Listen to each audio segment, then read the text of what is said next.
ইয়া এই যে আপনার দুইটা বান্ধবী দেখলাম, এদের কম্পিটিশন থেকে এবং আপনার যে একটা ইয়া দেখলাম, সাহস দেখলাম, প্রতিভা দেখলাম, এটা আমার সবথেকে বেস্ট লেগেছে। এটা হচ্ছে আমার বান্ধবী না, এটা হচ্ছে আমার দুইজনই বড় বোন। আমরা একসাথে আসছি, আমার ওই যে দাদাও আসছে, আমরা ঘুরতে আসছি, ঠিক আছে? কক্সবাজারের লোকাল?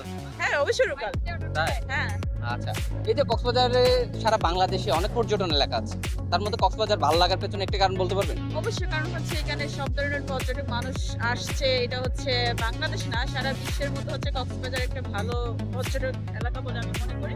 তো আমার অবশ্যই বেসিক্যালি ভালো লাগে হচ্ছে কক্সবাজারের এই সমুদ্র সৈকতে আসাটাই হচ্ছে ভালো, কারণ হচ্ছে মন খারাপ থাকলেও সবার মন অনেক ভালো হয়ে যায়।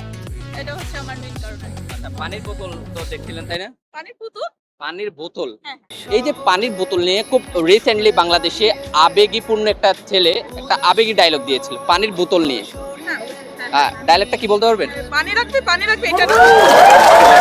খুব রিসেন্টলি আসামি বিচারক হয়েছে, আবার বিচারক কিন্তু আসামি হয়েছে, বলতে হবে ব্যক্তি দুইটির নাম কি? মানে বিচারক আসামি হয়েছে, আসামি বিচারক হয়েছে। আপনি একদম উচ্চ পদস্থ লেভেল থেকে কিন্তু একটু ইয়া করতে পারেন। আসামি বিচারক হয়েছে, বিচারক আসামি হয়েছে।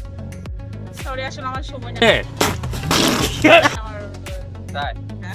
এটা ভাবতে হবে অনেক, অনেক ভাবতে আচ্ছা, সুন্দরী মেয়েরা কালো জামাই কেন বিয়ে করে? হবে, যাতে কারো নজর না লাগে। কালো জামাইয়ের মধ্যে কি নজর বেশি লাগে? নজর যাতে না লাগে, সুন্দর বিয়ে করলে তো মানে নজর লাগে, এখন কালো বিয়ে করলে তো কারো নজর লাগবে না, এই জন্য। আচ্ছা, কালো জামাই বিয়ে করলে কি সুন্দরী মেয়েরা স্বস্তি পায়? অবশ্যই পাই, কেন পাবো? লেজ দিয়ে ভাত খায় বলেন তো? হ্যাঁ? কোন প্রাণী লেজ দিয়ে ভাত খায়? লেজ দিয়ে ভাত খায়। মাছ। কোন প্রাণী লেজ দিয়ে, মাছের লেজ দিয়ে ভাত খায়? মানুষ। আসলে শিওর? হ্যাঁ